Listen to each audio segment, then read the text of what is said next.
ask Grayson the same question, but can you just run us through your decision to come back and what that process was like and what kind of led to you ultimately, making that decision? I had a past with a lot of injuries. So, that played a huge role. So I didn't think I got like the snaps and reps that I needed to be successful. Well, very successful for the next level. So, that played a huge role in coming back. And I felt like we have something very special going on in Carolina. So, I really wanted to be a part of that. We showed it last year. And I feel like this upcoming year that we're going to be one of the biggest teams. Like, we're going to be the 100 next year. So, that played a huge role. And just talking with my family, they felt like I needed to come back. So, that was probably like the final part of me making my decision. Thanks, man. All right, we'll go to Greg Barnes. Greg, go ahead. Hey, Tyrone. Looking past the stats, this is your second year working with Jay Bateman in this defense. Mm. How did the defense grow and develop this year? Coming from that first year, how did it improve, and what kind of strides have you seen?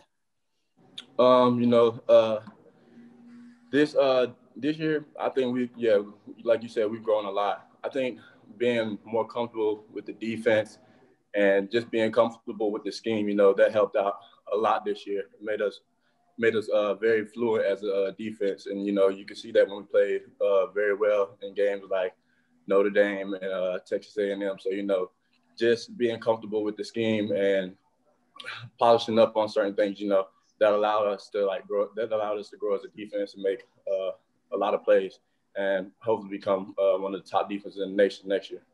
Do you feel like the learning curve with Jay is over in terms of you guys have a good enough rapport with him that there's no questions about what he's wanting to do and kind of the overall schematic theme that he's looking for? Yeah, I think everybody's very comfortable with it. It's not too hard of a scheme.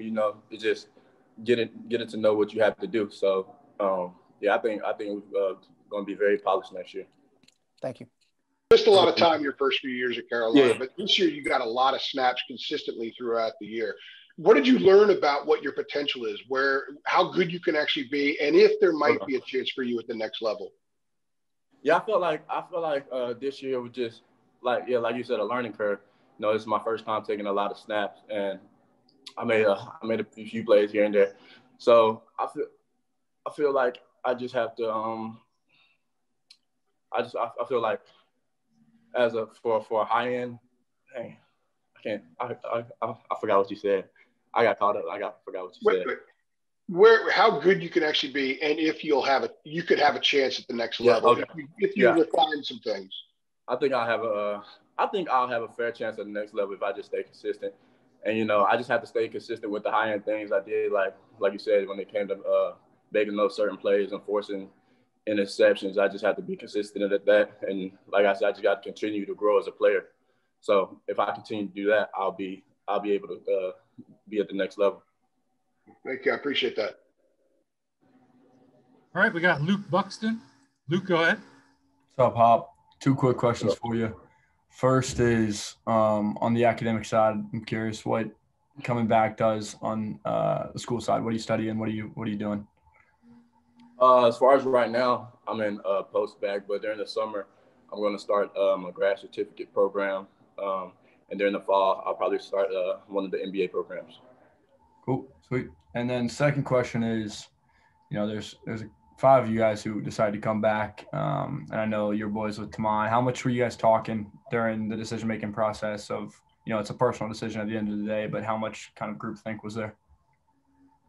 I mean, at first it wasn't a lot, but then as we got towards the end and it got to be real, we came together as a group and kind of talked about it to see if we were coming back. And I know me and Tamon personally, we talked about it up until the day of the Texas A&M game and right before the Texas A&M game. So, we talked about it a lot as a collective. Sweet. Thank you, Luke. We'll move to Gregory Hall. Hey Tyrone, you mentioned Tamon. I'm just curious what your relationship is like with him, and how you guys have kind of grown together over your years at Carolina. So me and Tamon have known each other since high school. So when we got here, they paired us up together as roommates. So Tamon is kind of like, throughout these years, we've just grown closer and closer. He's kind of like my brother from another mother. So, you know, me and Tamon are very close, boys. And yeah, like I said, I consider him my brother. How have you seen him improve the most over those years? I would probably have to say consistency. You know, Tamon's an elite pass rusher. He's very physical. And he showed that this year, and he continues to show it every year. He just dominates every game he plays. Thank you. All right, last one for Hop is Ross Martin. Tyrone, can you tell us what it was like kind of watching Des Evans improve, being in that room with him this year, and kind of what you saw from him from day one to now? Yeah, Des Evans, you can tell he's going to be a great player. You know, coming in, he just had to learn. He just had to learn the scheme, and once he got to learn the scheme, you know, we played him more and more. So I feel like in these upcoming years, you're going to see more and more Des Evans making plays, becoming that huge X factor in the games. And, you know, like I said, he's going to have a huge upside and be one of the greats at Carolina, I feel. And then kind of the same question on Kingman Rucker, because he got just as much time, if not more, than Evans. Yeah, I feel like Kingman is going to be the same way. You know, Kingman is very physical and very strong. As you can see in some of the game, he just tosses people around.